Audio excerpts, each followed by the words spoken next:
Hello everyone, welcome back to the Harshi DSC classes. ఈరోజు ఈ వీడియోలో 8th క్లాస్కి సంబంధించి బయాలజీ అయితే చూద్దాము. జీవశాస్త్రం సెమిస్టర్ 1లో ఉండేటటువంటి 3 లెసన్స్ కూడా టెక్స్ట్ బుక్ ఎక్స్ప్లెనేషన్తో అయితే చూద్దాము. With practice bits, lesson back side ఉండేటివి ఇంపార్టెంట్ ప్రాక్టీస్ బిట్స్ అన్నీ కూడా ఈ వీడియోలో ఎక్స్ప్లెయిన్ చేసుకుందాము. సో వీడియో వచ్చేసి స్టార్టింగ్ నుంచి ఎండ్ వరకు చూడండి. టెక్స్ట్ బుక్ చూసే పని లేకుండా ప్రతి ఒక్క ఇంపార్టెంట్ పాయింట్ కూడా ఎక్స్ప్లెనేషన్ అయితే ఉంటుందండి.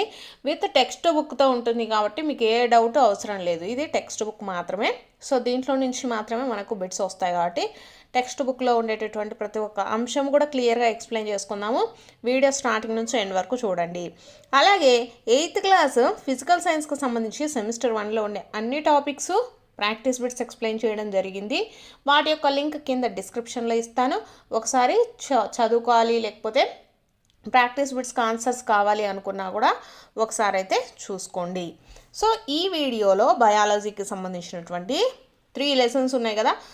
సో 3 లెసన్స్ కూడా మనం కంప్లీట్గా ఎక్స్ప్లెయిన్ చేసుకుందాం విత్ ప్రాక్టీస్ బిట్స్ అండి. సో మళ్ళీ మీరు టెక్స్ట్ బుక్ చదివే పని లేకుండా ఒకసారి అయితే చూసుకుందాము. సో ఆల్రెడీ చదివిన వాళ్ళు ఒకసారి జనరల్గా చదివేసేయండి, అన్నీ కూడా కవర్ అయ్యే విధంగా ఉంటుంది.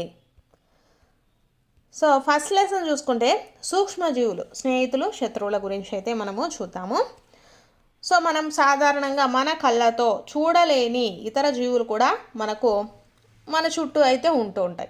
సో అటువంటి వాటిని ఏమని చెప్తామండి, మనము సూక్ష్మజీవులు అంటారు. ఉదాహరణకు చూసుకుంటే వర్షాకాలంలో తేమగా జొన్న ఉన్నటువంటి రొట్టె చెడిపోవడము, మరియు దాని ఉపరితలం పైన మనము బూడిద రంగు తెల్లటి మచ్చలతో కప్పబడి ఉండటాన్ని మనం గమనిస్తూ ఉంటాం. సో అదే మనకు సూక్ష్మజీవులు దాని మీద ఉన్నట్టండి. కాబట్టి అటువంటివి మనం బ్రెడ్ పైన కానీ జనరల్గా దేంతో మనకు ఏది పాడైపోయినటువంటి వస్తువు అయినా సరే, సో దాని మీద మనము ఈ సూక్ష్మజీవులు పెరగటాన్ని మనము చూడొచ్చు. సో సూక్ష్మజీవులను వచ్చేసి ప్రధానంగా 4 రకాలుగా అయితే వర్గీకరించవచ్చండి. ఇవి సూక్ష్మజీవులు కాబట్టి మనం దేంతో చూడగలము, వీటిని భూతద్దాలతో మాత్రమే చూడొచ్చు. సో ఇంకా చూడలేనటువంటి వాటిని వచ్చేసి మనము సూక్ష్మదర్శిని సహాయంతో వీటిని చూస్తామండి. సో కాబట్టి వీటిని మనం సూక్ష్మజీవులు అంటాం. కంటికి కనిపించేవి వచ్చేసి మనకు జనరల్గా భూతద్దాలతో చూసినా సరిపోతుంది. ఇంకా కనిపించట్లేదు అంటే వాటిని మనము సూక్ష్మదర్శిని సహాయంతో చూడగలమండి. సూక్ష్మజీవులు మనకు 4 ప్రధాన సమూహాలు కదా. అవి ఏంటివి అంటే బ్యాక్టీరియా, శిలీంధ్రాలు, ప్రోటోజోవా, శైవలాలు. ఇవి మనకు 4 వర్గాలుగా సూక్ష్మజీవులను వర్గీకరించారు. వైరస్లు కూడా సూక్ష్మజీవులే, కానీ ఇవి సూక్ష్మజీవుల కన్నా భిన్నమైనవి అన్నమాట. అయితే అతిదేహి జీవి యొక్క కణాల లోపల మాత్రమే ప్రత్యుత్పత్తి జరుపుకుంటాయి. ఇవి బ్యాక్టీరియా, మొక్క లేదా జంతువైనా కావచ్చు అనేసి ఇచ్చారు ఈ వైరస్ల గురించి. నెక్స్ట్, వైరస్లు జలుబులు, ఇన్ఫ్లుయెంజా మరియు చాలా రకాల దగ్గు వంటి సాధారణ రుగ్మతలను కలుగజేస్తాయి. వైరస్లు వచ్చేసి పోలియో, అలాగే చికెన్ పాక్స్ వంటి తీవ్రమైన వ్యాధులు కూడా వైరస్ల వలన కలుగుతాయి. సో మనకు కింద ఆప్షన్స్ ఇచ్చేసి వైరస్ల వలన కలిగే వ్యాధులు ఏవి అనేసి దాంట్లో పోలియో, చికెన్ పాక్స్ ఇలాంటివి మనల్ని అడుగుతున్నారండి. సో గుర్తుపెట్టుకోండి, ఈ పోలియో అలాగే చికెన్ పాక్స్ ఇవి వచ్చేసి మనకు వేటి వలన కలుగుతాయండి, వైరస్ల వలన కలుగుతాయి. అలాగే విరేచనాలు, మలేరియా వంటి వ్యాధులు ప్రోటోజోవాల వలన కలుగుతాయండి. గుర్తుపెట్టుకోండి, ప్రోటోజోవాల వలన కలిగేటి ఏంటి, విరోచనాలు, మలేరియా వంటి వ్యాధులు ప్రోటోజోవాల వల్ల కలుగుతాయి. నెక్స్ట్, బ్యాక్టీరియా వలన కలిగేటి ఏంటివి అంటే టైఫాయిడ్ మరియు క్షయ అంటే టీబీ అండి వంటివి బ్యాక్టీరియా వలన కలిగే వ్యాధులు. వెరీ వెరీ ఇంపార్టెంట్ అండి, గుర్తుపెట్టుకోండి. 3 కలిపి కూడా మనల్ని ఒకే క్వశ్చన్లో అడిగినా ఆశ్చర్యపోవాల్సిన అవసరం లేదు. సో వైరస్ల వలన కలిగేది ఏంటండి, పోలియో, చికెన్ పాక్స్ అండి. విరేచనాలు, మలేరియా వంటి వ్యాధులు వచ్చేసి మనకు ప్రోటోజోవాల వలన కలుగుతాయి. టైఫాయిడ్, క్షయ వంటివి బ్యాక్టీరియా వలన కలుగుతాయండి. సో ఇది దీని గురించి. నెక్స్ట్ చూసుకుంటే బ్యాక్టీరియాలు అంటే మనకి ఇలా ఉంటాయండి. శైవలాలు క్లామిడోమోనాస్ స్పైరోగైరా ఇవి శైవలాల కిందికి వస్తాయండి. క్రింది వాటిలో శైవలాలను గుర్తించండి అనేసి కూడా ఇవ్వచ్చు. కాబట్టి ఇచ్చినటువంటి మనము ఇతర అంటే టెక్స్ట్ బుక్ అవుట్ సైడ్ ఉండేటటువంటి శైవలాలు నేర్చుకోవాల్సిన పని లేదు. జస్ట్ మనకు టెక్స్ట్ బుక్లో ఉన్న వాటి గురించి అయినా అవగాహన ఉంటే సరిపోతుందండి. క్లామిడోమోనస్, స్పెరోగైరా దేని కిందికి వస్తాయండి? శైవలాల కిందికి వస్తాయి. అమీబా, పారామిషియం ఇవి మనకు దేని కిందకి వస్తాయండి? ప్రోటోజోవాల కిందికి వస్తాయి. నెక్స్ట్ శిలీంధ్రాల కిందికి చూసుకుంటే రొట్టె మీద బూజు ఉంటుంది కదా, బ్రెడ్ మోల్స్ అంటారు. సో ఇవి పెన్సిలియం, అలాగే అబ్జరిల్లస్ అండి. అబ్జరిల్లస్ ఇవి వచ్చేసి మనకు శిలీంధ్రాల కిందికి వస్తాయి ఎగ్జాంపుల్గా. సో గుర్తుపెట్టుకోండి, బ్రెడ్ మౌల్స్, పెన్సిలియం, ఆస్బరిల్లస్ వచ్చేసి మనకు దేని కిందకి వస్తాయి? శిలీంధ్రాల కింద వస్తాయి. ప్రోటోజోవాల కింద ఏమొస్తాయండి? అమీబా, పారామిషియము. శైవలాల కిందికి క్లామిడోమోనస్, స్పెరోగైరా.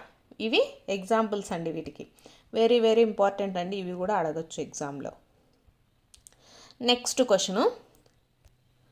నెక్స్ట్ స్నేహపూర్వక సూక్ష్మజీవులు వచ్చేసి సూక్ష్మజీవులను వివిధ ప్రయోజనాల కోసం ఉపయోగిస్తారు. వీటిని పెరుగు, బ్రెడ్, కేకుల తయారీలో కూడా ఉపయోగించడం అయితే జరుగుతుందండి. పూర్వకాలం నుంచి సూక్ష్మజీవులను ఆల్కహాల్ తయారీకి ఉపయోగిస్తారు. సూక్ష్మజీవులను ఎక్కడ ఉపయోగిస్తాం మనము? ఆల్కహాల్ తయారీలలో ఉపయోగిస్తారండి. అలాగే వీటిని పర్యావరణం శుభ్రం చేయడంలో కూడా ఉపయోగిస్తారు. ఉదాహరణకు చూసుకుంటే మనకు సేంద్రియ వ్యర్థాలు కానివ్వండి, అంటే కూరగాయల తొక్కులు, జంతువుల అవశేషాలు, ఇవన్నీ కూడా బ్యాక్టీరియాల వల్ల హానికరం కాని మరియు ఉపయోగకరమైన పదార్థాలుగా ఇవి విచ్ఛేదనం చేయబడతాయి. అలాగే ఇక్కడ వ్యవసాయంలో నత్రజని స్థాపన చేయడం ద్వారా నేల సారాన్ని పెంచడానికి కూడా మనకు ఈ సూక్ష్మజీవులు అనేటివి ఉపయోగపడతాయండి. నెక్స్ట్, సో సూక్ష్మజీవులు ఎక్కడ నివసిస్తాయి అనేసి ఇచ్చారండి. సూక్ష్మజీవులు బ్యాక్టీరియా, కొన్ని శైవలాలు మరియు ప్రోటోజోవాల వలె ఏకకణయుతంగా కానీ లేదా శైవలాలు మరియు శిలీంధ్రాలు బహుకణయుతంగా కానీ ఉంటాయండి. సో ఇది కూడా చూసుకోండి, బ్యాక్టీరియా, కొన్ని శైవలాలు మరియు ప్రోటోజోవాలు ఎలా ఉంటాయి? ఏకకణయుతంగా ఉంటాయండి. కానీ శైవలాలు మరియు శిలీంధ్రాలు ఎలా ఉంటాయి? బహుకణయుక్తంగా ఉంటాయి. వీటిల్లో బహుకణాలు ఉంటాయండి. ఏకకణం ఉండేటి ప్రోటోజోవాలు, బ్యాక్టీరియాలు, శైవలాలు. చల్లని మంచు వాతావరణం నుండి వేడి నీటి బుగ్గల వరకు, ఎడారుల నుండి చిత్తడి భూముల వరకు అన్ని వాతావరణ పరిస్థితులలో మనకు సూక్ష్మజీవులు అనేటివి స్వేచ్ఛగా పెరుగుతాయండి. నెక్స్ట్, పెరుగు అనేక సూక్ష్మజీవులను కలిగి ఉంటుందన్నమాట. వీటిలో లాక్టోబాసిల్లస్ అనే బ్యాక్టీరియం పెరుగు ఏర్పడడానికి ప్రోత్సహిస్తుంది. ఇది కూడా గుర్తుపెట్టుకోండి, లాక్టోబాసిల్లస్ అనేటటువంటి బ్యాక్టీరియా వల్లనే మనకు పెరుగు అనేది ఏర్పడుతుందన్నమాట. ఇది పాలల్లో వృద్ధి చెంది పాలను పెరుగుగా మారుస్తుంది. అలాగే జున్ను, ఊరగాయలు మరియు అనేక ఇతర ఆహార పదార్థాల తయారీలలో కూడా బ్యాక్టీరియాలు అయితే పాల్గొంటాయండి. సో మనకు పెరుగులో ఏ బ్యాక్టీరియా ఉంటుందండి? లాక్టోబాసిల్లస్ అనేటటువంటి బ్యాక్టీరియా అయితే ఉంటుంది. నెక్స్ట్, ఈస్ట్ వలన చక్కెర ఆల్కహాల్గా మార్చడం వలన ఏర్పడిన ఆల్కహాల్ వాసన చక్కెరను ఆల్కహాల్గా మారుస్తుందన్నమాట. సో చక్కెరను ఆల్కహాల్గా మార్చే ప్రక్రియను ఏమంటామండి? కిణ్వనం అంటారండి. గుర్తుపెట్టుకోండి, చక్కెరను ఆల్కహాల్గా మార్చే ప్రక్రియను కిణ్వనం అంటారు. ఈ లూయి పాశ్చర్ వచ్చేసి 1857లో కిణ్వనంను కనుగొన్నారు. కిణ్వనంను కనుగొన్నది ఎవరు అంటే లూయిస్ పాశ్చర్ అండి. నెక్స్ట్,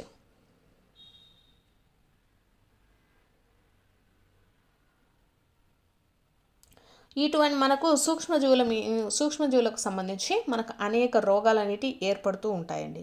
సో అనేక రోగాలను మనకు వచ్చినప్పుడు వాటిని పెరుగుదలను నియంత్రించడానికి కానీ ఆ సూక్ష్మజీవులను చంపడానికి కానీ మనము కొన్ని మందులను అయితే వాడుతూ ఉంటాము. వాటిని ఏమంటారంటే యాంటీబయాటిక్స్ అంటారండి. యాంటీబయాటిక్స్ అంటే ఏంటి? సూక్ష్మజీవులను నాశనం చేయడానికి వాడతారు. నెక్స్ట్, ఈస్ట్ వేగంగా ప్రత్యుత్పత్తి జరుపుతూ శ్వాసక్రియలో వచ్చేసి కార్బన్ డయాక్సైడ్ను ఉత్పత్తి చేస్తుంది అండి. ఈస్ట్ వేగంగా ప్రత్యుత్పత్తి చెందినప్పుడు శ్వాసక్రియలో మనకు ఏ వాయువును ఉత్పత్తి చేస్తుంది? కార్బన్ డయాక్సైడ్ను ఉత్పత్తి చేస్తుందండి. వాయువు యొక్క బుడగలు పిండి ఘన పరిమాణాన్ని పెంచుతాయి. బేకింగ్ పరిశ్రమలో రొట్టెలు, పేస్ట్రీలు, కేకులు తయారు చేయడంలో ఈస్ట్ను ఉపయోగించడానికి అదే కారణం. సో మనం ఏదైనా దాంట్లో ఈస్ట్ను ఉపయోగించినప్పుడు ఏమవుతుందంటే ఆ పరిమాణం అనేది, ఘన పరిమాణం అనేది పెరుగుతుందన్నమాట. ఎందుకు? దాంట్లో ఈస్ట్ అనేది ఉత్పత్తి అవ్వడం వల్ల. నెక్స్ట్ వచ్చేసి 1929లో వచ్చేసి అలెగ్జాండర్ ఫ్లెమింగ్ వ్యాధికారక బ్యాక్టీరియాల వర్ధనంపై పరిశోధనలు చేస్తుండగా తన వర్ధనం ప్లేట్లలో ఒకదానిలో చిన్న ఆకుపచ్చని శిలీంధ్రం యొక్క సిద్ధ బీజాలను అయితే కనుక్కున్నారు. ఈ శిలీంధ్రం బ్యాక్టీరియా పెరుగుదలను నిరోధించిందని ఆయన గమనించారనమాట. వాస్తవానికి బ్యాక్టీరియాను చంపింది కూడా. ఈ శిలీంధ్రం నుండే పెన్సిలిన్ తయారు చేయబడింది. అలెగ్జాండర్ ఫ్లెమింగ్ అండి. పెన్సిలిన్ను తయారు చేసింది ఎవరు అంటే Alexander Fleming. Next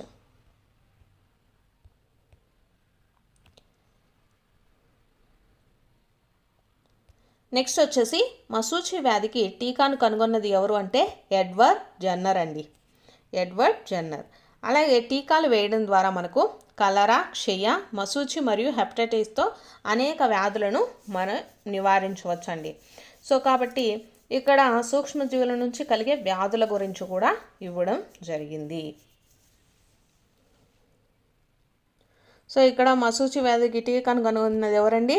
Edward Jenner.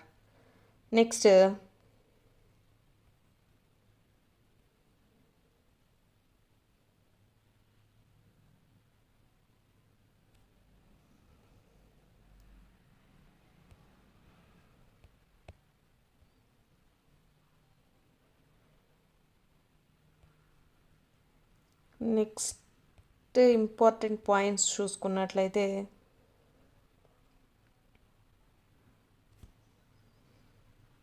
ఇది వచ్చేసి మనకు వ్యాధుల గురించి అండి. మానవునిలో వ్యాధిజనక సూక్ష్మజీవుల గురించి మనకు ఇవ్వడం జరిగిందనమాట. సో మనం పీల్చే గాలి, తాగే నీరు లేదా మనం తినే ఆహారం ద్వారా వ్యాధిజనకాలు వచ్చేసి మన శరీరంలోనికి ప్రవహిస్తూ ఉంటాయి. సో దానివల్ల మనం వ్యాధులకైతే గురి అవుతూ ఉంటాము. సో అలాంటప్పుడు ఏంటంటే దీనికి వచ్చేసి కొన్ని రకాల కీటకాలు, జంతువులు వ్యాధికారక సూక్ష్మజీవులకు వాహకాలుగా అయితే పనిచేస్తాయి. అటువంటి వాహకాలలో ఈగ ఒకటి అనమాట. ఈగలు ఏం చేస్తాయండి? చెత్త, విసర్జిత పదార్థాలపైన అవి మళ్ళీ మన మీద వాలినప్పుడు మనకేమవుతుందండి? వ్యాధి జనకాలను బదిలీ చేస్తూ ఉంటాయి. అలా ఎవరైతే కలుషితమైన ఆహారాన్ని తింటూ ఉంటారో వాళ్ళ అనారోగ్యానికి గురి అవుతూ ఉంటారు. సో మనకు మలేరియా పరాన్నజీవిని ప్లాస్మోడియం వ్యాప్తి చేసే ఆడ ఏడిస్ దోమ డెంగ్యూ వైరస్కి వాహకంగా పనిచేస్తుందన్నమాట. మలేరియాకు వచ్చేసి మనకు ఆడ ఎనాఫిలిస్ దోమ, నెక్స్ట్ ఆడ ఎడిస్ దోమ వచ్చేసి డెంగ్యూ వైరస్కి వాహకంగా పనిచేస్తుందండి. మలేరియా, డెంగ్యూ వచ్చేసి ఎలా వ్యాప్తి చెందాయో చూసారు కదా. ఆడ ఎనాఫిలిస్ దోమ గురించి మనకి ఇవ్వడం జరిగిందండి. నెక్స్ట్ వచ్చేసి మానవుల్లో సూక్ష్మజీవుల వలన కలిగే కొన్ని సాధారణ వ్యాధులు ఇచ్చారు. సో మనకు క్షయ, తట్టు, చికెన్ పాక్స్, పోలియో అనేది దేని ద్వారా వస్తుంది అనేసి మనల్ని క్వశ్చన్ అడుగుతూ ఉంటారండి. సో క్షయ వచ్చేసి బ్యాక్టీరియా ద్వారా వస్తుంది. తట్టు, చికెన్ పాక్స్ ఈ రెండు కూడా మనకు వైరస్, పోలియో కూడా వైరసేనండి. నెక్స్ట్ కలరా టైఫాయిడ్ వచ్చేసి మనకు దేనివల్ల వస్తుందండి? బ్యాక్టీరియా వలన వస్తుంది. హెపటైటిస్ ఏ అనేది వైరస్ వల్ల అండి. ఈ క్రింది వారిలో వైరస్ వలన కలిగే వ్యాధులు అనేసి ఇలా ఇవ్వచ్చు. సో హెపటైటిస్ ఏ అనేది మనకు వైరస్ వలన కలిగే వ్యాధి. నెక్స్ట్ మలేరియా వచ్చేసి దేని వలన కలుగుతుందండి? ప్రోటోజోవా వలన మలేరియా వ్యాధి కలుగుతుంది. నెక్స్ట్ జంతువులలో వ్యాధికారక సూక్ష్మజీవులు చూద్దాము. అనేక సూక్ష్మజీవులు మానవులు మరియు మొక్కలలోనే కాకుండా ఇతర జంతువుల్లో కూడా వ్యాధులను కలిగిస్తాయన్నమాట. ఫర్ ఎగ్జాంపుల్ చూసుకుంటే ఆంథ్రాక్స్ అనే బ్యాక్టీరియం వల్ల మానవులలోనూ పశువులలోనూ కలిగేటటువంటి ప్రమాదకరమైన వ్యాధి. పశువులలో వచ్చే గాలికుంటు వ్యాధి వైరస్ వలన కలుగుతుంది. మనకు పశువులలో గాలికుంటు వ్యాధి అనేది చూస్తూ ఉంటాం కదా. సో అది వచ్చేసి మనకు ఎలా కలుగుతుందంటే వైరస్ వలన కలుగుతుందండి. సో ఇక్కడ మనకు రాబర్ట్ కోచ్ అనేటటువంటి శాస్త్రవేత్త ఆంథ్రాక్స్ వ్యాధికి కారణమయ్యే బ్యాక్టీరియా బ్యాసిల్లస్ ఆంథ్రాసిస్ అని కనుగొన్నాడనమాట. మనకు ఆంథ్రాక్స్ వ్యాధి అనేది వస్తుంది కదా. సో దేనివల్ల వస్తుందంటే అదొక బ్యాక్టీరియా అండి. సో ఆ బ్యాక్టీరియా మనకు దేనివల్ల వస్తుంది, బ్యాసిల్లస్ ఆంథ్రాసిస్ అని కనుగొనడం జరిగింది. నెక్స్ట్ చూసుకుంటే మొక్కలకు సోకే వ్యాధులు ఇచ్చారండి. మొక్కలకు వచ్చేసి సోకే వ్యాధులు వచ్చేసి సిట్రస్ క్యాంకర్ అనేది మనకు బ్యాక్టీరియా వలన కలుగుతుందండి. సో ఇది గాలి ద్వారా వ్యాప్తి చెందుతుంది. గోధుమలలో మనం ఎక్కువగా కుంకుమ తెగులు అనే దాన్ని చూస్తాము. సో ఇది మనకు శిలీంధ్రాల వల్ల వస్తుంది. ఇది గాలి ద్వారా కానీ విత్తనాల ద్వారా కానీ వ్యాప్తి అయితే చెందుతుంది. నెక్స్ట్ బెండకాయలో పసుపు ఈనెల మొజాయిక్ తెగులు అనేది మనము చూడొచ్చు. సో ఇది వచ్చేసి వైరస్ వలన వస్తుంది. దీన్ని వ్యాప్తి చెందేటివి ఏంటి అంటే కీటకాల ద్వారా మనకు బెండకాయలలో వచ్చేసి పసుపు ఈనెల మొజాయిక్ తెగులు అనేది ఏర్పడుతుంది. సో ఇది వైరస్ అండి. నెక్స్ట్ ఆహారం విషతుల్యం కావడం, ఫుడ్ పాయిజనింగ్ అనేసి ఇచ్చారండి. ఫుడ్ పాయిజనింగ్ వచ్చేసి మనకు ఎలా జరుగుతుంది అంటే ఒక్కొక్కసారి మనము పాడైపోయినటువంటి ఆహార పదార్థాలను తినడం వల్ల మనకు వాంతులు విరేచనాలు వస్తుంటాయి కదా. సో దాన్ని ఫుడ్ పాయిజన్ అంటారు. సో ఆహారం నిల్వ చేయడం, ఆహారం వచ్చేసి మనం ఎలా నిల్వ చేసుకోవాలో అందరికీ తెలిసిందే కదా. సో మనం మంచి పద్ధతుల ద్వారా నిల్వ చేసుకోవాలి. నెక్స్ట్ రసాయన పద్ధతి ద్వారా ఎలా చేస్తారు నిల్వ అనేది చూద్దాము. ఉప్పు, వంట నూనెలు సూక్ష్మజీవుల పెరుగుదలను నిరోధించడానికి ఉపయోగపడే సాధారణ రసాయనాలండి. వంటలకు ఉపయోగించడానికి సూక్ష్మజీవుల పెరుగుదలను నిరోధించడానికి వాడేటటువంటి సాధారణ రసాయనాలు ఏవి అంటే ఉప్పు, వంట నూనెలండి. అందువల్ల వీటిని నిల్వ చేసే పదార్థాలు ప్రిజర్వేటివ్స్ అని అంటారు. మనము ఎక్కువగా ఊరగాయలు పెట్టేటప్పుడు ఎక్కువగా ఉప్పు, నూనెలు యూజ్ చేస్తామండి. ఎందుకంటే ఎక్కువ కాలం పాడవకుండా ఉంటాయన్నమాట. సోడియం బెంజోయిట్, సోడియం మెటాబైసల్ఫేట్ అనేవి సాధారణ నిల్వ చేసే పదార్థాలు. అంటే మనకు రసాయన పదార్థాలు ఏవి అంటే సోడియం బెంజోయేట్ అండి, సోడియం మెటాబైసల్ఫేట్ అనే వాటిని కూడా మనము ఈ ఆహార పదార్థాలను సాధారణంగా నిల్వ చేయటకు వాడుతూ ఉంటాం. వీటిని జాములు అలాగే స్క్వాష్లలో కూడా పాడవకుండా ఉపయోగిస్తారు. ఏంటివండి? Sodium benzoate, sodium metabisulphite. మనం సాధారణంగా ఉప్పుతో వేటిని నిల్వ చేస్తామండి? ఊరగాయలు కానీ మాంసం కానీ చేపలను నిల్వ చేయడానికి ఉప్పుతో ఎక్కువగా నిల్వ చేయడం జరుగుతుంది. అదే చక్కెరతో నిల్వ చేసేటి ఏంటి అండి? జాములు, జెల్లీలు, స్క్వాష్లను చక్కెర కలపడం ద్వారా నిల్వ చేస్తారనమాట. చక్కెర తేమ శాతాన్ని తగ్గించి ఆహారాన్ని పాడు చేసే బ్యాక్టీరియా పెరుగుదలనైతే నివారిస్తుందండి. సో కాబట్టి జామ్ కానీ జెల్లీలు, స్క్వాష్లు తయారు చేసేటప్పుడు చక్కెరతో వీళ్ళు నిల్వ చేస్తారు. నెక్స్ట్ నూనె వెనిగర్తో నిల్వ చేయడం అండి. నూనె వెనిగర్ ఉపయోగించడం వల్ల కూరగాయలు చెడిపోకుండా ఉంటాయి, ఊరగాయలు చెడిపోకుండా నిరోధించవచ్చండి. నెక్స్ట్ వేడి చేయడము, శీతలీకరించడం వల్ల కూడా మనము వాటిని పెంచుకోవచ్చు. నెక్స్ట్ వచ్చేసి పాశ్చరైజేషన్ ప్రాసెస్లో కూడా మనము నిల్వ చేసుకోవచ్చండి. పాశ్చరైజ్డ్ పాలను మరిగించకుండానే తీసుకోవచ్చును, ఎందుకంటే దీనిలో హానికరమైన సూక్ష్మజీవులు ఉండవు. పాలను 15 నుంచి 30 సెకండ్ల పాటు సుమారు 70 డిగ్రీల సెంటీగ్రేడ్స్ వరకు వేడి చేసి ఆ పైన వెంటనే చల్లబరిచి వాటిని నిల్వ చేస్తారనమాట. మనకు పాశ్చరైజ్డ్ మిల్క్ అనేది ఉంటుంది కదా, వాటిని డైరెక్ట్గా మనము తాగేయచ్చండి. మళ్ళీ వేడి చేసుకోవాల్సిన పని లేదు. ఎందుకంటే ఇక్కడ ప్రీ హీట్ చేస్తారు, ముందే వాటిని హీట్ చేసి చల్లబరిచి ఉంచడం వల్ల మనం వాటిని డైరెక్ట్గా అయితే కన్జ్యూమ్ చేయవచ్చు. సో ఇలాంటి ప్రాసెస్ని ఏమంటామండి? పాశ్చరైజేషన్ అంటారు. సో పాశ్చరైజేషన్ కనుగొన్నది ఎవరు అండి? Louis Pasteur. నెక్స్ట్ నిల్వ ప్యాకింగ్స్ అండి. ఈ రోజుల్లో ఎండు ఫలాలు, డ్రై ఫ్రూట్స్, కూరగాయలను సూక్ష్మజీవుల దాడి నిరోధించడానికి గాలి లేని బిగుతైన సీల్ చేయబడిన ప్యాకెట్లలో విక్రయిస్తూ ఉన్నారు. మనకు ఎయిర్ టైట్ కంటైనర్స్ ఉంటారు కదా, సో అటువంటి వాటిల్లో కూడా మనము ఈ సూక్ష్మజీవుల నుంచి కాపాడుకోవచ్చండి. నెక్స్ట్ నత్రజని స్థాపన అనేసి ఇచ్చారు. మనం 6-7 తరగతుల్లో రైజోబియం అనే బ్యాక్టీరియా గురించి తెలుసుకున్నాము. ఇది చిక్కుడు జాతి మొక్కలలో నత్రజని స్థాపనలో పాల్గొంటుందన్నమాట. ఈ రైజోబియం అనేది ఎందుకండి యూజ్ అయ్యేది? నత్రజని స్థాపనలో మనకు ఇది ఉపయోగపడుతుంది.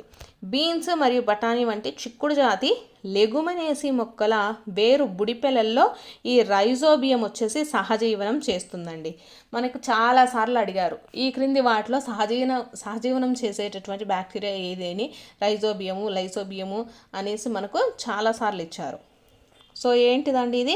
లెగుమినేసి మొక్కలలో అంటే వేరు బుడిపెలల్లో సహజీవనం చేసేటటువంటిది ఏది అంటే రైజోబియం బ్యాక్టీరియా. కొన్నిసార్లు మెరుపుల వల్ల కూడా నత్రజని స్థాపన అయితే జరుగుతుందండి. కానీ వాతావరణంలో నత్రజని పరిమాణం స్థిరంగా ఉంటుందని మీకు తెలుసు అనేసి ఇచ్చారు. సో నత్రజని అనేది మనకు దేని ద్వారా అండి? రైజోబియం అనేటటువంటి బ్యాక్టీరియా ద్వారా నత్రజని స్థాపన అనేది జరుగుతుంది.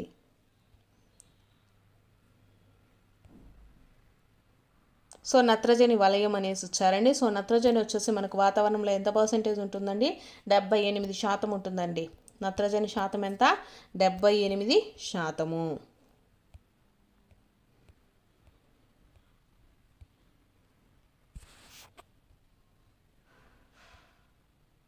సో ఇది మనకు లెసన్కి సంబంధించి. నెక్స్ట్ ప్రాక్టీస్ బిట్స్ కూడా చూద్దాము.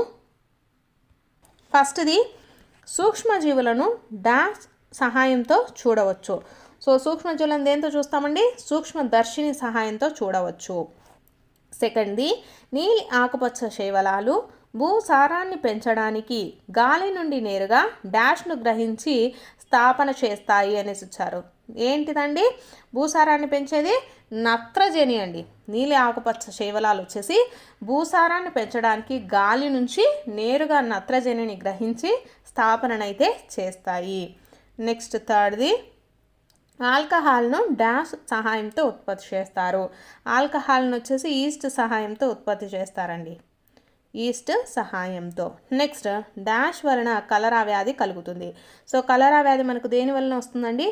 విబ్రియో కలరా అనేటటువంటి బ్యాక్టీరియా వల్ల మనకు కలరా వ్యాధి అనేది వస్తుంది. నెక్స్ట్ మల్టిపుల్ చాయిస్ చూద్దాము. ఈస్ట్ను దీని ఉత్పత్తిలో ఉపయోగిస్తారు. ఈస్ట్ను వచ్చేసి మనం దేన్ని ఉత్పత్తి చేయడానికి ఉపయోగిస్తామండి?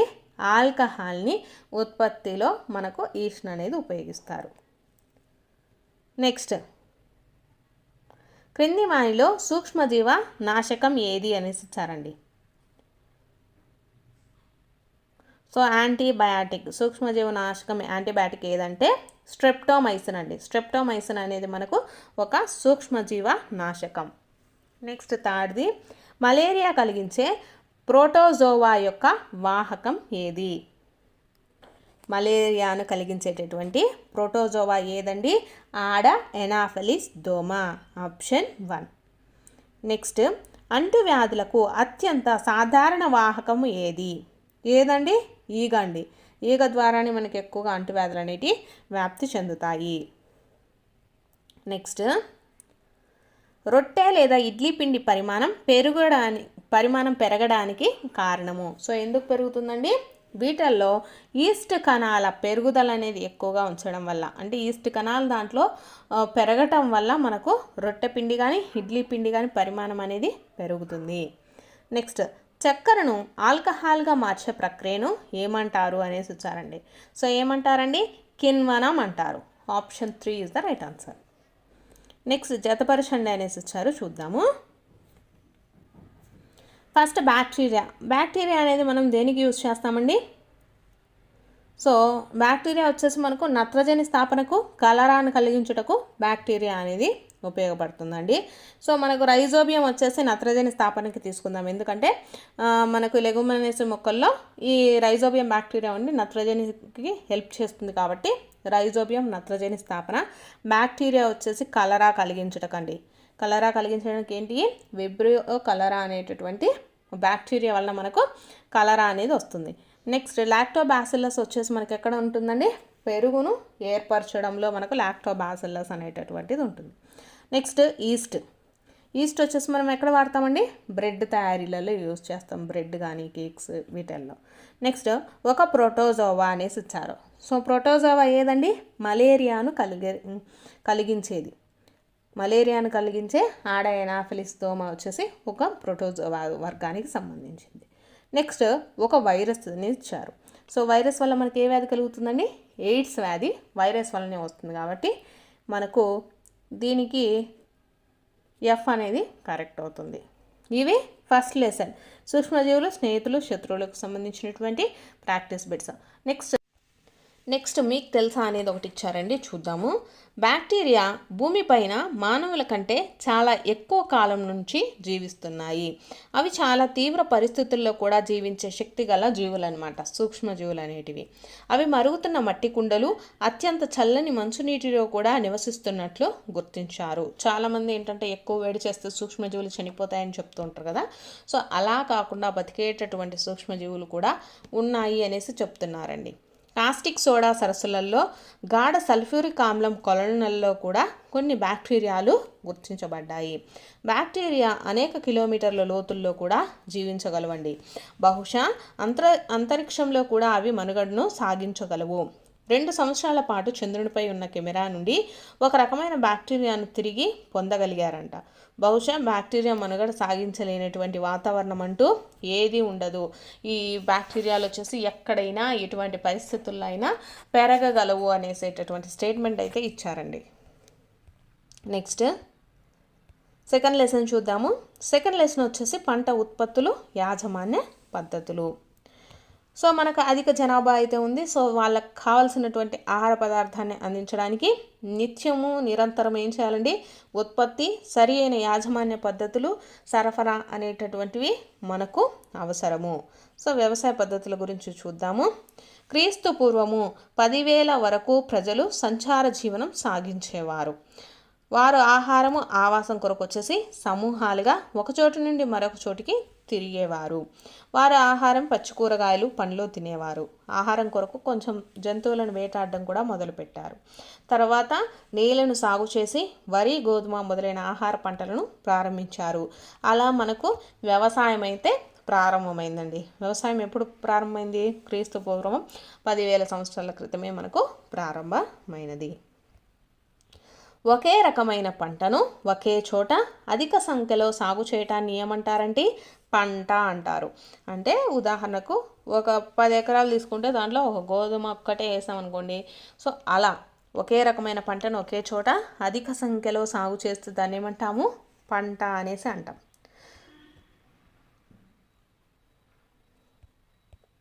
సో మనకు తెలుసు ఒక్కొక్క ప్రాంతంలో ఒక్కొక్క ప్రదేశానికి సంబంధించి ఒక్కొక్క వాతావరణము ఇవన్నీ కూడా ఉంటాయి.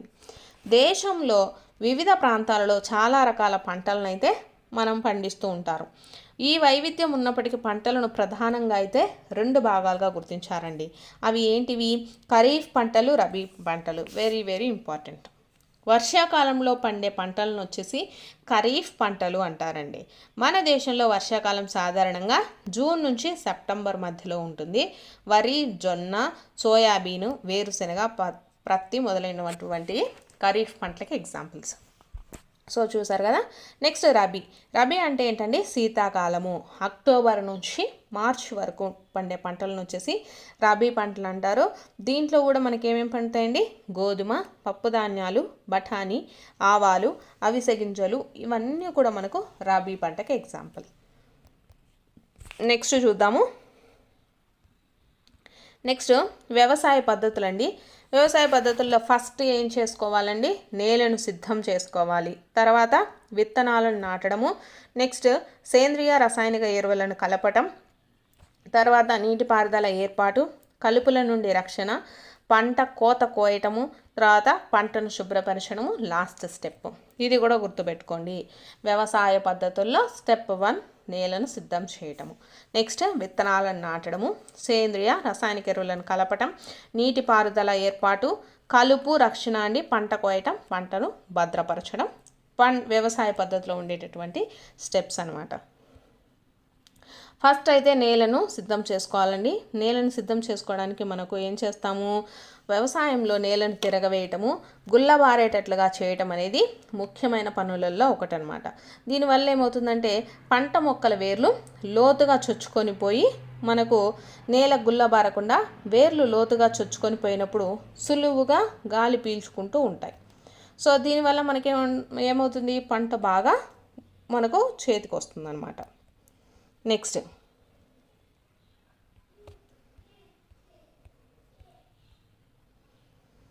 సో నేలను వదులుగా చేసే విధానాన్ని ఏమంటారండి, చాళ్ళు తీయడము లేదా దున్నటం అనేసి అంటారు.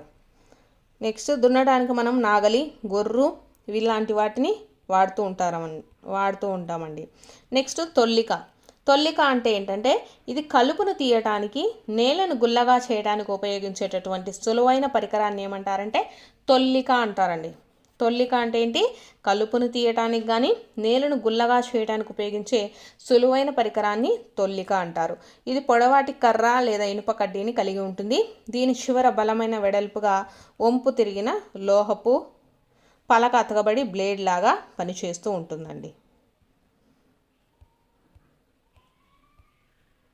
సో ఇక్కడ మనకు తొల్లికకు సంబంధించి పిక్చర్ కూడా ఇచ్చారండి. సో ఇది మనకు కలుపు తీయడానికి యూజ్ చేస్తాము. నెక్స్ట్ దున్నుడు నాగలి అనేసి ఇచ్చారు. నాగలితో దున్నుతారు. తర్వాత ట్రాక్టర్లు కూడా యూజ్ చేయడం జరిగింది. సో ఇది మీ అందరికీ తెలిసిందే. నెక్స్ట్ విత్తనాలను గొర్రుతో చల్లడం జరుగుతుంది కదా, సో దాన్ని కూడా మనకు ఇచ్చారండి. నెక్స్ట్ సేంద్రియ రసాయనిక ఎరువులను కలపడం అనేసి ఇచ్చారు.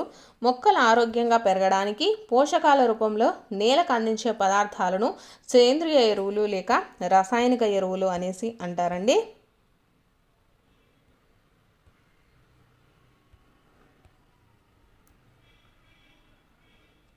నెక్స్ట్ వచ్చేసి రసాయనిక ఎరువులు అనేవి అధిక మొత్తంలో ప్రత్యేక పోషకాలను కలిగినటువంటి రసాయనాలండి. రసాయనిక ఎరువులు అంటేనే మనకు దాంట్లో రసాయనికాలు ఎక్కువగా ఉంటాయి. ఇవి సేంద్రియ ఎరువులతో ఎలా విభేదిస్తాయి అనేసి ఇచ్చారు. రసాయనిక ఎరువులు వచ్చేసి మనకు కర్మాగారాలలో ఉత్పత్తి అవుతాయండి. సేంద్రియ ఎరువులు అంటే మనకు ఆవు పేడ కానీ, మనకు చెట్ల ఎండిపోయినటువంటి ఆకులు, వ్యర్థ పదార్థాల నుంచి మనకు సేంద్రియ ఎరువులు అనేటివి తయారవుతాయి. రసాయనిక ఎరువులు అనేటివి ఎలా తయారవుతాయి, కర్మాగారాలలో ఉత్పత్తి అవుతాయండి ఈ ఎరువులు. సో వీటిల్లో urea, ammonium sulphate, super phosphate, potash, NPK అండి, అంటే నత్రజని, ఫాస్ఫరస్, పొటాషియం అను రసాయనిక ఎరువులు కొన్ని ఉదాహరణలు. ఇవన్నీ కూడా మనకు రసాయనిక ఎరువులు అండి. ఇవి మనకు ఎక్కడ ఉత్పత్తి అవుతాయి, కర్మాగారాలలో ఉత్పత్తి చేయడం జరుగుతుంది. సో వీటిని ఎక్కువగా వాడటం వల్ల మనకేమవుతుందంటే నేల సారం కోల్పోతుందండి. ఈ రసాయనిక ఎరువులు నీటి కాలుష్యానికి కూడా కారణమవుతాయి. మనము ఇటువంటి రసాయనిక పదార్థాలు వాడటం వల్ల ఏమవుతుందండి, నేల అనేది పాడైపోతుంది. కాబట్టి మనం సేంద్రియ ఎరువులను వాడటానికే ఎక్కువగా చూడాలి అనేసి ఇచ్చారండి. ఈ సేంద్రియ ఎరువులను వాడటం వల్ల ఏమవుతుందంటే నేల ఆకృతి, నీటి నిల్వ చేసుకునే సామర్థ్యము మెరుగుపడుతుంది. నేలలో పోషకాలు మరలా పునరుద్ధరించబడతాయండి. సో రసాయనిక ఎరువులను వాడటం వల్ల మనకు నేల అనేది పాడైపోతుంది. నెక్స్ట్ వచ్చేసి పంట మార్పిడి విధానం ద్వారా కూడా మనం నేలలో పోషకాలను పూరించడానికి మరొక విధానం అండి పంట మార్పిడి అనేది. అంటే ఒక సీజన్లో ఒకటి, ఇంకొక సీజన్లో మనం వేరొక పంటను పండించడం వల్ల మనము ఏమవుతుందంటే నేలలో పోషకాలను మళ్ళీ వృద్ధి చేయడానికి ఆస్కారం ఉంటుంది. ఇక్కడ రైజోబియం బ్యాక్టీరియా గురించి మునుపటి తరగతుల్లో నేర్చుకున్నాము. ఇది లెగ్యుమినేసి మొక్కల వేరు బుడిపెల్లల్లో ఉంటాయండి. రైజోబియం బ్యాక్టీరియా ఎక్కడ ఉంటుంది, లెగ్యుమినేసి మొక్కల వేరు బుడిపెల్లో ఉంటుంది. ఇవి వాతావరణంలో నత్రజని స్థాపనను చేస్తాయి.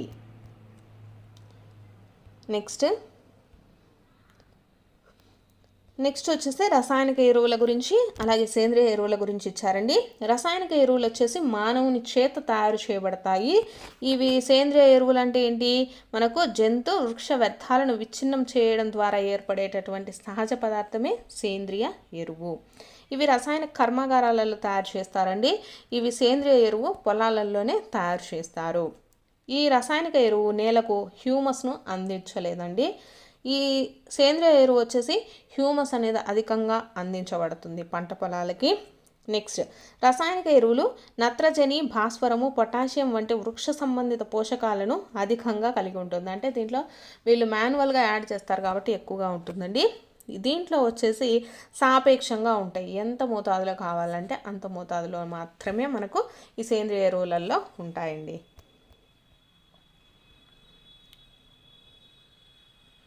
నెక్స్ట్ నీటిపారుదల అంటే ఏంటో ఇచ్చారు. నియమిత సమయాలలో పంటకు నీటిని అందించడాన్ని నీటిపారుదల అంటారండి. సో మొక్కకు టయానికి నీళ్ళని పడుతూ ఉంటారు కదా, సో వాటిని.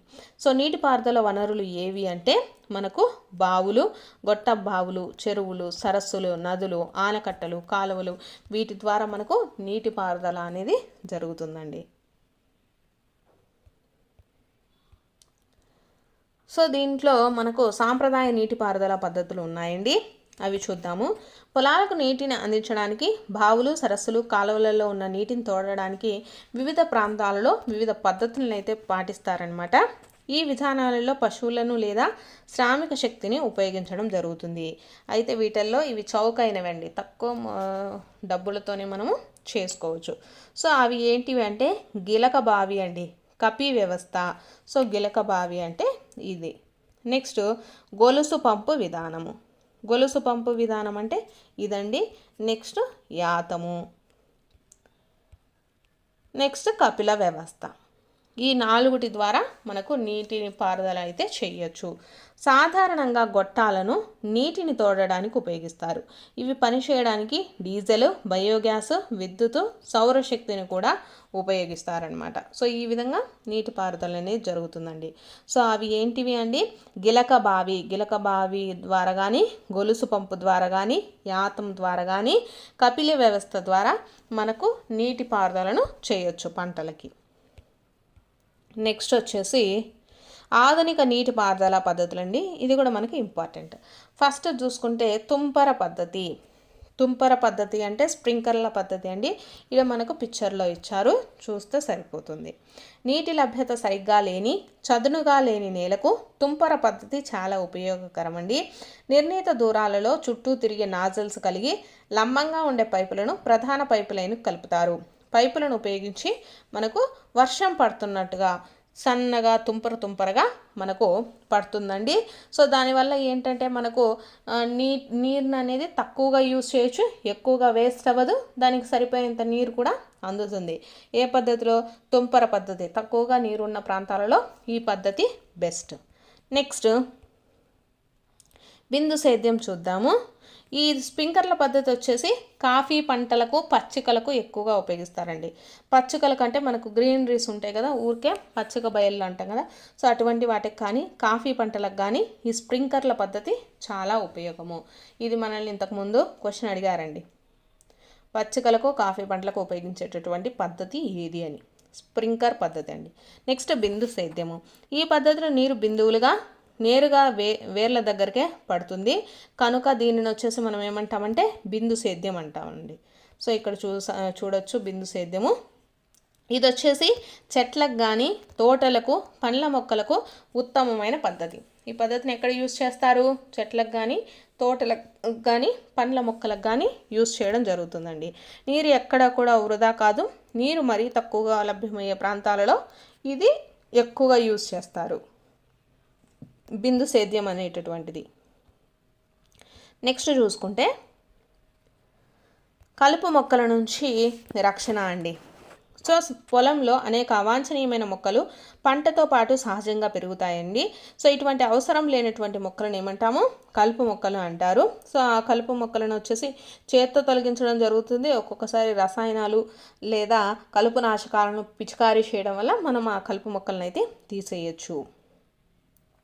సో ఇక్కడ 2,4-D వంటి కొన్ని రసాయనాల ద్వారా ఈ కలుపు మొక్కలను అరికట్టవచ్చు.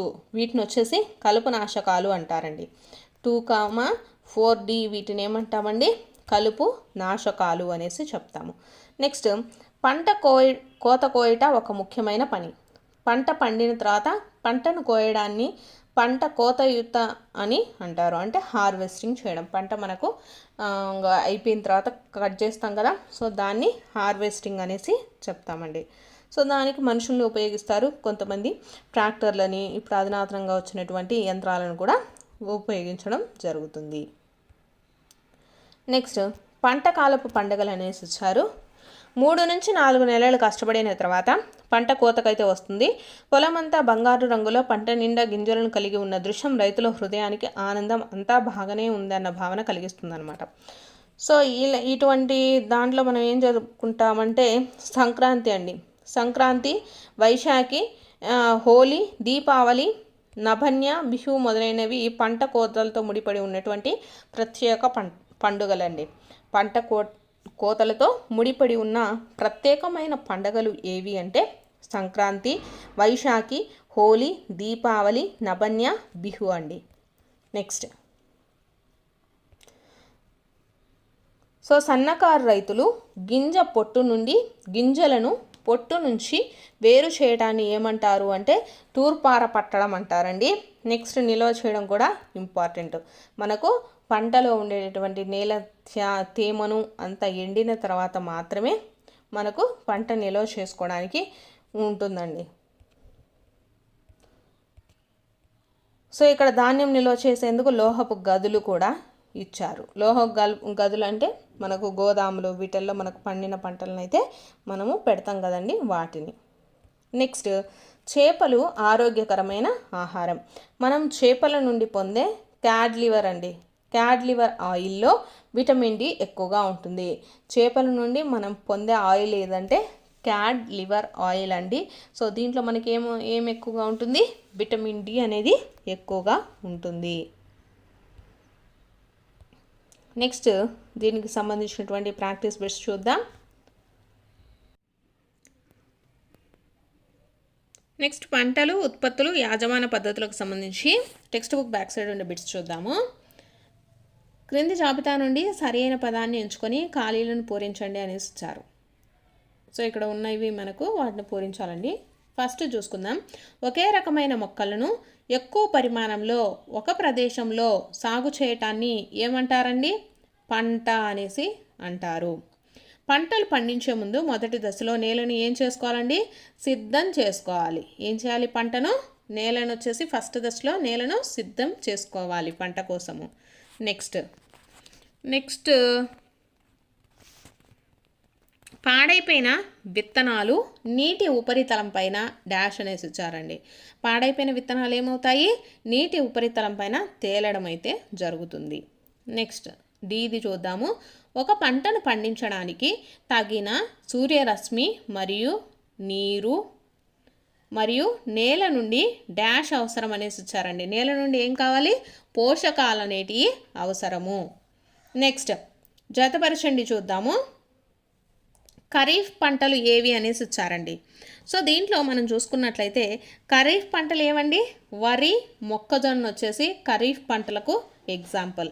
నెక్స్ట్ రబీ పంట అనేసి ఇచ్చారు. రబీ పంటలో మనం ఏమేం పంటలు పండిస్తారు? గోధుమ, అలాగే పప్పు దినుసులు, బఠానీ, ఇవన్నీ కూడా రబీ పంటకి ఎగ్జాంపుల్.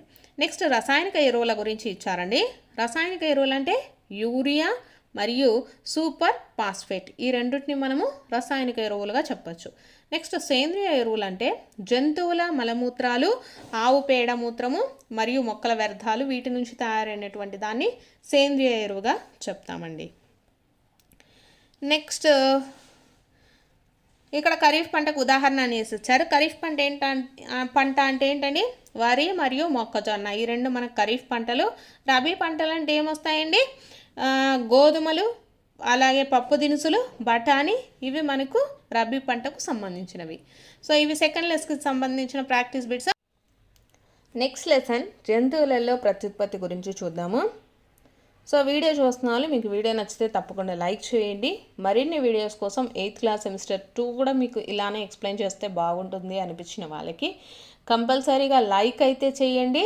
ఆ లైక్స్ వల్ల మీరు ఇలా చెప్తే బాగుంటుంది అంటే నేను సెమిస్టర్ 2 కూడా ఇదే విధంగా మీకు ఎక్కడైతే ఇంపార్టెంట్ పాయింట్స్ ఉన్నాయో అవి 1-2 సార్లు ఎక్స్ప్లెయిన్ చేసుకుంటూ ఫాస్ట్గా అయితే మీ సిలబస్ కూడా కంప్లీట్ అయిపోతుందండి ఎగ్జామ్ లోపల. సో మీకు నచ్చితే కంపల్సరీ లైక్ అయితే చేయండి. నెక్స్ట్ జంతువులలో ప్రత్యుత్పత్తి గురించి చూద్దాము.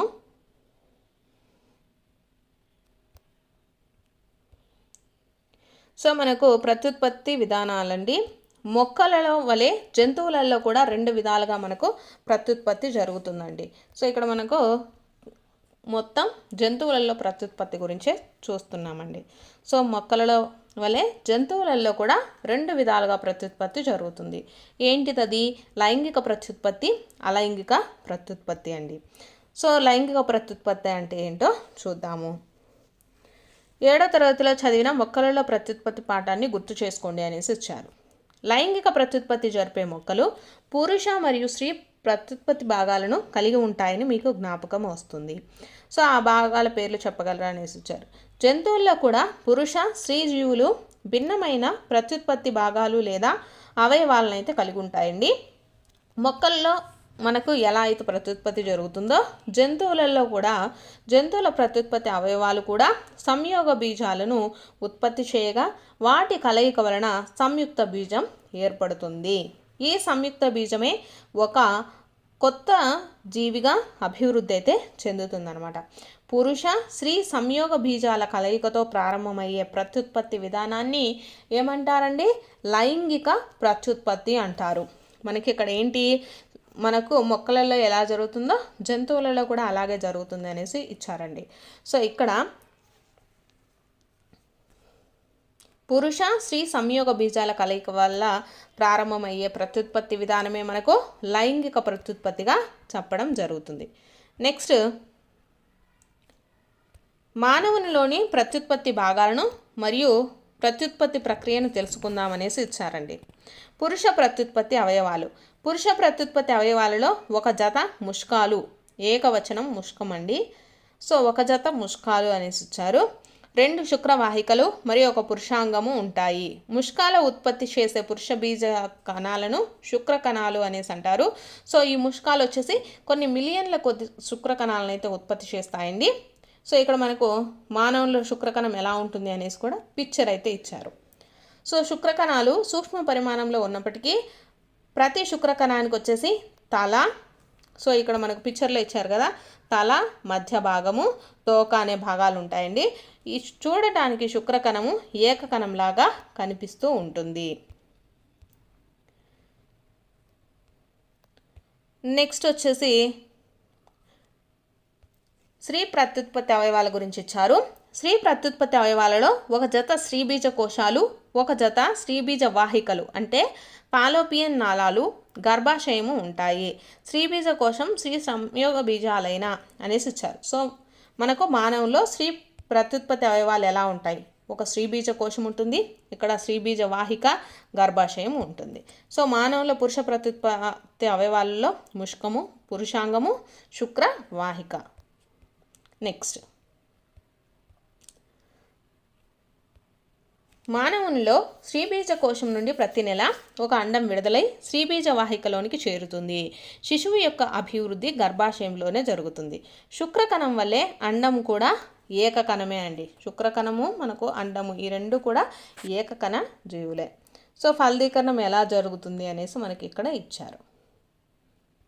నెక్స్ట్ జంతువులలోని అండాల పరిమాణాలలో తేడాలు ఉంటాయని చెప్పడం జరిగిందనమాట. సో కోడిలో వలె చాలా పెద్దవిగా ఉండవచ్చు. మానవుల్లో అండాల వలె ఈ అండాలు వచ్చేసి మానవుల్లో అండాల వలె అతి చిన్నవిగా ఉండవచ్చు, కోడిలో వలె చాలా పెద్దవిగా ఉండవచ్చు అనేసి ఇచ్చారు. అండాలన్నింటిలో ఉష్ణపక్షి అండం అతి పెద్దదండి. ఏ పక్షి యొక్క అండము? ఉష్ణపక్షి యొక్క అండం వచ్చేసి మనకు చాలా పెద్దది. నెక్స్ట్ ఫలదీకరణం గురించి ఇచ్చారండి. ప్రత్యుత్పత్తిలో మొదటి దశ శుక్రకణము అండంతో సంయోగం చెందడము. శుక్రకణాలు అండాన్ని చేరుకున్నప్పుడు వాటిలో ఒక శుక్రకణం మాత్రమే అండంతో సంయోగం చెందుతుందన్నమాట. అలా ఒక అండము మరియు ఒక శుక్రకణం సంయోగం చెందడాన్ని ఏమంటామండి? ఫలదీకరణము అనేసి చెప్తాము. నెక్స్ట్ ఫలదీకరణం జరుగు సమయంలో శుక్రకణం యొక్క అండం యొక్క కేంద్రాలు కలిసి ఒకే కేంద్రకంగా ఏర్పడతాయన్నమాట. దీని ఫలితంగా ఒక ఫలదీకృత అండము లేదా సంయుక్త బీజం అనేది ఏర్పడుతుందండి. సంయుక్త బీజం ఎలా ఏర్పడుతుందో కూడా మనకు ఇక్కడ ఇవ్వడం జరిగింది. నెక్స్ట్, స్త్రీజీవి శరీరం లోపల ఫలదీకరణం జరిగితే దాన్ని ఏమంటామండి? అంతర ఫలదీకరణము అనేసి చెప్తాము. సో ఈ అంతర ఫలదీకరణం వచ్చేసి మనకు ఎక్కడ చూడొచ్చు అంటే మానవులు, ఆవులు, కుక్కలు, కోళ్ళతో సహా చాలా జంతువులలో మనకు ఈ అంతర ఫలదీకరణం అయితే జరుగుతుందండి. నెక్స్ట్, టెస్ట్ ట్యూబ్ బేబీల గురించి మీరు విన్నారా అనేసి వచ్చారండి.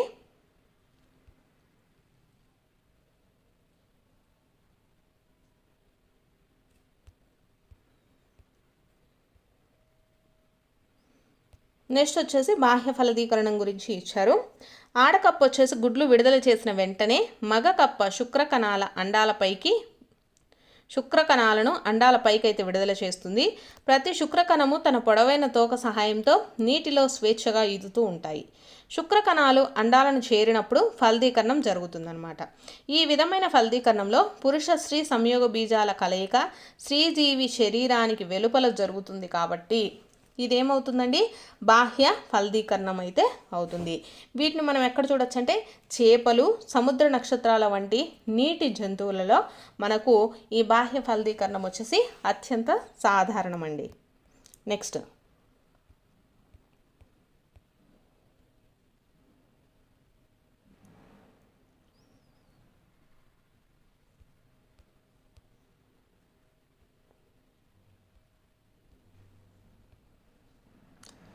వచ్చేసి శరీర భాగాలన్నీ గుర్తించగలిగేటట్లు ఉండే పిండ దశను వచ్చేసి ఏమంటాము అంటే భ్రూణము అనేసి చెప్తామండి. నెక్స్ట్, శిశోత్పాదకాలు అంటే కొన్ని జంతువులు పిల్లల్ని కనగా మరికొన్ని జంతువులు గుడ్లను పెట్టి తర్వాత అవి పిల్లలుగా అభివృద్ధి చెందుతాయండి. సో పిల్లలు కనేటటువంటి జంతువులను మనము శిశోత్పాదకాలు అంటాము.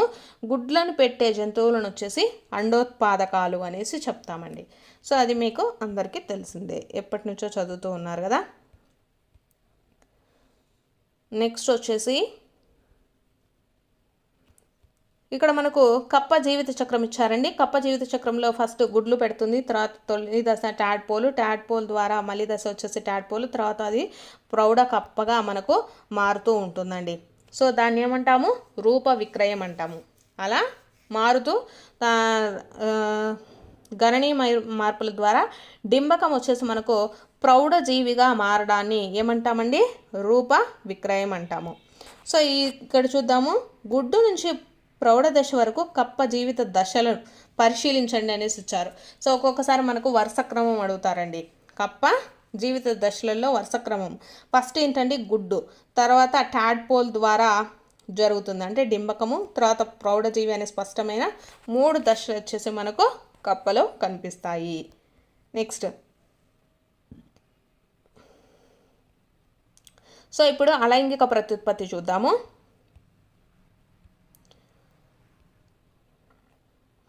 హైడ్రాలో కోరకీ భవనం మనకి ఎలా ఉంటుంది అనేసి ఇచ్చారండి.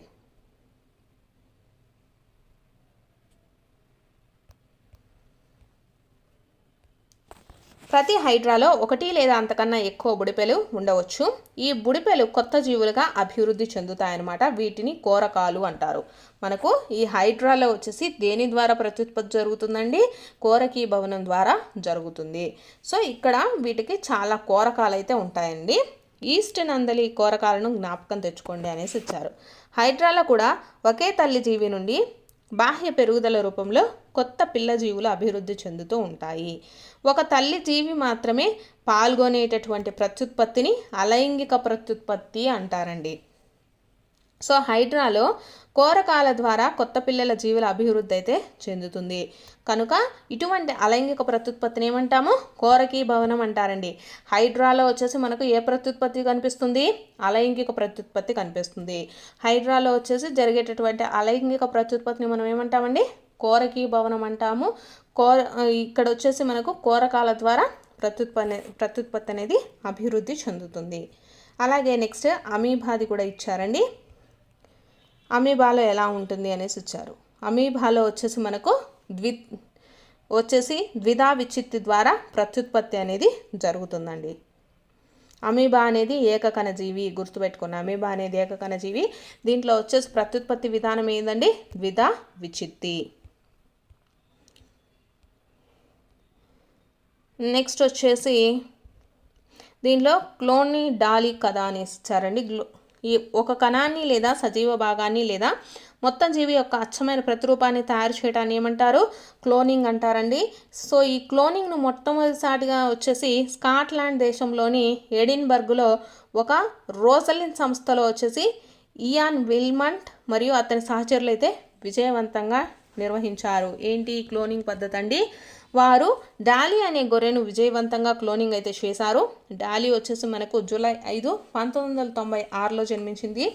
అది క్లోనింగ్ చేయబడిన మొట్టమొదటి క్షీరదం ఏది అంటే ఇది వచ్చేసి గొర్రె అండి. నెక్స్ట్